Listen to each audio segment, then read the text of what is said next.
UFC 131 this Saturday night at Vancouver, Canada. Shane Carwin versus Junior Dos Santos. These are my picks. Well, first fight of the main event will be Donald Cerrone versus Wagner Rocha. This is a very big fight for Wagner Rocha. I think it's way too much for his first fight in the UFC. He's coming in pretty unexperienced with just a 6-1 record. And Donald Cerrone, he's just a monster. Coming from the WEC, he's been doing well in the UFC as well. Great stand-up, great guard from his back. I just see him being too much for him. He's been known as a slow starter, so I'll give him the TKO win in round 2. The next main event fight will be Damian Maia versus Mark Munoz. Great fight. I think they're both top 10 middleweights. Mark Munoz had some trouble with Okami, but Okami is the #1 contender right now. And Damian Maia, he's just been doing great, improving his boxing a lot. He's basically the #1 jiu-jitsu fighter in the UFC right now. He might be compared to Hakare's jiu-jitsu, but that's debatable. I see this fight as being kind of like a style clash, being Mark Munoz such a strong wrestler and Damian Maia being so good at jiu-jitsu. Will Mark Munoz use his wrestling and defense to keep the fight standing up, or will he take it to the ground like he normally does to try to use that devastating ground and pound power that he has? In stand-up, Mark Munoz has more power, but Damian Maia has shown crisper technique. I think this fight, Mark Munoz will end up taking it to the ground, and he'll eventually be caught in a submission, most likely a triangle choke in the second round. The next fight of the night is John Olaf Ainemo and Dave Pee Wee Herman. These will be the first UFC fight. It will be the UFC debut for both fighters, and it's a very interesting clash because John Olaf Ainemo is an amazing jiu-jitsu fighter. He actually beat Roger Gracie in an Abu Dhabi fight, but he's been recently training with the Golden Glory team, training with those monsters like Alistair Overeem. His stand-up will surely be developed, but he hasn't been fighting in the last 4 years. So it'll be interesting to see how his wrestling is, to see if he can actually take down Herman, or how much he has improved on his stand-up working with the Golden Glory team. Dave Herman, on the other hand, very young, athletic, big heavyweight at 6'5". He moves very well, big jumping knees, high kicks.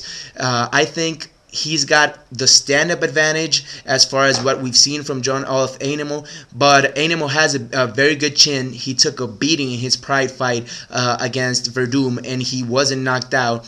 But I think Herman packs a bigger punch. I give this fight to Herman as a first-round TKO. The next fight of the night will be Kenny Florian versus Diego Nunes.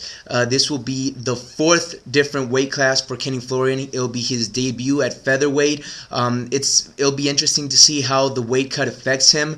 In his last interview, he said he still had a lot of weight to cut, but he was feeling fine. Let's see how it affects his cardio and his general power. It'll be also interesting to see how he can use this new weight class. Will he be stronger? Because at lightweight he was outmuscled by some big wrestlers at that weight. Diego Nunes has very good kicks, very good stand-up. He works at the Nova União team, the same team as the featherweight champion Jose Aldo. And the clash will be interesting. Florian definitely has the ground advantage, so I think he'll be very technical. He'll pump his jab a lot like he normally does. I think he'll wear Nunes down, and he'll take him down, use his wrestling to take him down in the second round for a submission. Then the main event of the night, of course, Junior Dos Santos versus Shane Carwin. They're both coming off a recent layoff. Junior Dos Santos not as much as Carwin, but Dos Santos did participate in the TUF show, the last one. Maybe that didn't let him practice or be in the gym as much as he really had to. Shane Carwin, on the other hand, he's not only coming off a layoff, he's also coming off the big neck and back surgery. And very interestingly enough, his biggest asset used to be his power. He was a very big heavyweight, basically the biggest heavyweight outside of Brock Lesnar in the UFC. And right now, in his last saga of videos with Bud Light, you could tell he looks very, very skinny compared to what he used to be. I think he's lost about 40 pounds, and it'll be interesting to see if that loss in weight will actually help him with the cardio, but will it affect his performance, because it might take off some of his power, some of his strength, some of that explosion from his punches. And it really comes down to, is it technique versus power? Because Junior Dos Santos has amazing boxing. It probably is the best boxing in the UFC heavyweight division. Great footwork, very fast hands, and very crisp technique. So it'll be technique versus power. Shane Carwin basically does carry a little bit more power, at least when he was as big as he normally fights. In this fight, it will also be interesting to see if Shane Carwin will actually be able to take him down. Roy Nelson wasn't able to take him down, and nobody in the UFC really has been able to take Dos Santos down. They're both very quick starters. They go for the knockout in the first round, and this will be a fight where whoever connects first will come out on top. Shane Carwin did get his chin checked by Gonzaga, and I think Dos Santos will do that again. They'll clash, they'll go head first in the first round, and I see Junior clipping him and taking the best out of him. So it'll be a knockout for Dos Santos in the first round. Those are my picks for this Saturday night, UFC 131. You can leave your comments at the bottom.